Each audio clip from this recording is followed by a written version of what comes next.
Hi, I'm Ann of All Trades, and this is Mom of All Trades. She has taught me almost everything that I know about homesteading, and so I figured since we're doing some canning and other preserving, that she might as well come along with us. I get my hands dirty, they show me no mercy, so I just keep working. This video is brought to you by Squarespace. So Mom, you're going to teach us how to make raspberry peach jam today, right? Today we're coming to the end of the raspberry season and the beginning of peaches, and one of Annie's favorites is to have mixed jams. And so we're going to show you how to make low sugar jam, because a few years ago we started taking a little bit of the sugar out of our diet and doing things that we could so it tastes more natural. So we're using a pectin that actually starts with calcium citrate to make it gel instead of massive quantities of sugar, which is how most pectins work. So to start, 1/2 cup of water. Little pro tip, a lot of these jars have markers on them, so you can actually use these as your measuring cups and not have to dirty cups. Granted, this is water, quite clean to start, but you know. We're going to dissolve 1/2 teaspoon of calcium powder in the water. Then we're going to cut up our fruit and get it so that it's 4 cups of peaches and raspberries put together. Okay. One really interesting thing is that here I've got everbearing raspberry plants. So instead of having one big harvest every year, we actually have little micro harvests all year long. So I, throughout the year, am able to get a huge portion of raspberries, especially because we've got quite a few of them planted. But they also, we get raspberries starting in April, May, and then they continue until our second frost. So last year, I picked my last raspberry on Thanksgiving. So for peaches and raspberries, oftentimes you're not going to find a recipe in your little insert sheets that say exactly what you want. And so I usually go with the fruit that is more acidic, and I tend to use the recipe for that. So we're going to follow the recipe on the little insert sheet for raspberry jam, which is 1/2 cup of sugar. Perfect. Just a little bit to the fruit, and it won't discolor. And then we are going to add the rest of our sugar in a small bowl. And then we're going to add our pectin, which is now our calcium water. We're going to add that to our fruit, and we're going to do 2 tablespoons of calcium water. Wait, we're adding it to the fruit or to the sugar? To the sugar. Oh, okay. So after we've added a little bit of sugar, we want to add in some lemon juice. Once again, being careful not to squeeze in any seeds. So now we need to add it to the pot and bring it to a boil. Then you add 2 tablespoons of pectin. To our remaining 1/2 cup of sugar. So we can add that to the jam now? After it's completely boiling. Okay, so we'll wait for one little momento. While we're waiting, we can put our jars and our lids in our boiling water. So we've got boiling water over here in a double boiler. We want to sanitize our jars and our lids. Make sure that everything touches a boiling surface. As this is coming up, you want to stir it fairly regularly so that the sugars don't burn onto the bottom of the pan. And now we're 2 teaspoons. We're going to take 2 teaspoons. There's your spoon. 2 teaspoons. Calcium water. 2 with the calcium water. Stir that in.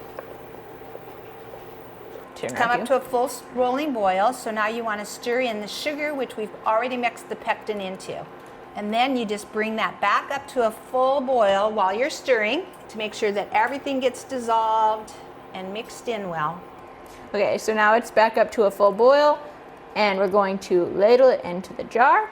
And when you're making jam, you leave at least 1/2 inch of headspace. When you actually start seeing it in the funnel is usually where I use as my judging point, because the funnel is usually sticking up. And the jars and the lids are still hot.